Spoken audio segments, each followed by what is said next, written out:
I did want to ask about the Donald Trump arraignment. I know you're not going to comment about the legal proceedings. You've said that many times, but can you give us any sense of how President Biden is taking all of this in just as a moment in American history? Obviously, he's a consumer of news. Has he been watching, reading the developments that are unfolding right now? So first, I have to say this it's an ongoing case, so we're just not going to comment on the case specifically itself. Look, the president is going to focus on the American people like he does every day. He is not, this is not something that is a focus for him.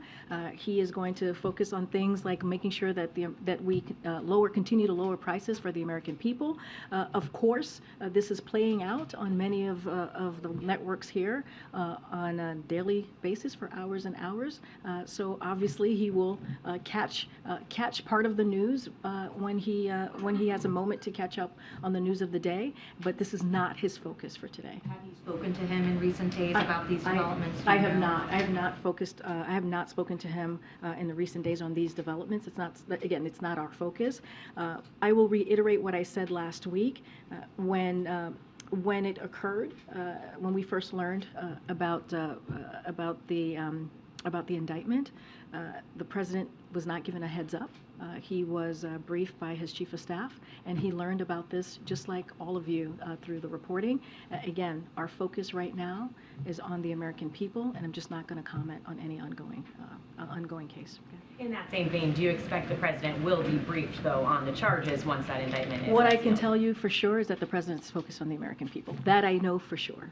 The president said yesterday he's not concerned about unrest because he has faith in the New York Police Department. Are you tracking any credible threats at this time? I'm not going to get into hypotheticals from here. What I will say is what I said last week is that we are prepared. And just, the president, can you speak at all to the inflammatory comments coming from Donald Trump against elected officials, including D.A. Bragg? Just what's the message from the White House that the former president is making these kinds of threats and comments? Look, we've been always very clear. Any form of violence, that is something that we condemn from here, but not going to get anything that is touching or relating to the case. We're just not going to comment from here, and I'm just going to leave it there for now. But with all seriousness, January 6th was a devastating day. Like, you guys, I think if you guys weren't there, some of your colleagues were on Capitol Hill. We had law enforcement, police officers who were attacked, who died.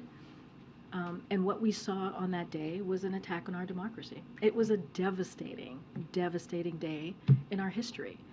And it was a moment for this president to have spoken to, right? You had millions and millions of Americans who watched what was happening on Capitol Hill, something that many of us, I've never seen it, and many of us had never ever seen before, you know? And it was something that needed to be spoken to.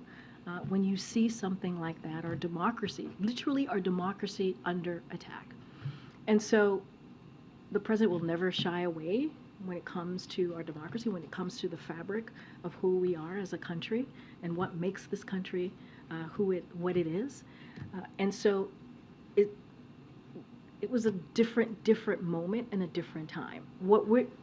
I hear. Follow up. I know, but let me. Sure, go ahead. When it comes to these types of cases, these criminal, specific cases, we're just not going to comment. I know there's a broad. I get you. I know there's a broader question of what this means, the precedent, and what the president is going to decide or make decisions that he might make, like hypothetical questions.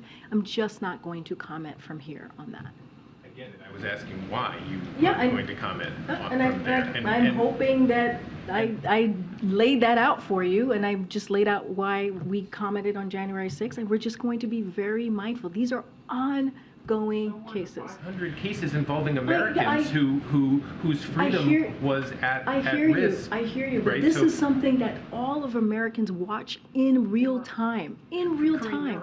And people died. People died. Karine, I don't need a lecture on the fact that people But you're lecturing died. me. But you're lecturing me. I'm not. Yes, you are. I'm asking questions, and what I'm saying is there are millions of people out there watching today. You called January 6th historic. It was absolutely historic, and none of us had ever seen that before. Nobody's seen this before either. There are millions and millions of Americans watching the first time in 250 years a former president be hauled into court and processed for arrest. That means something. That has some effect, potentially, I suspect, on American democracy and on how the rest of the world. The president has talked a lot about how the rest of the world sees the United States in the wake of January 6th. Totally valid. Why isn't there a similar kind of assessment about how the world is watching us now? Good or bad? I'm not making a judgment whichever way. I'm just saying. And I hear your question. January 6th was a different moment. It just was. It was something that was incredibly devastating. People died on that day and were harmed.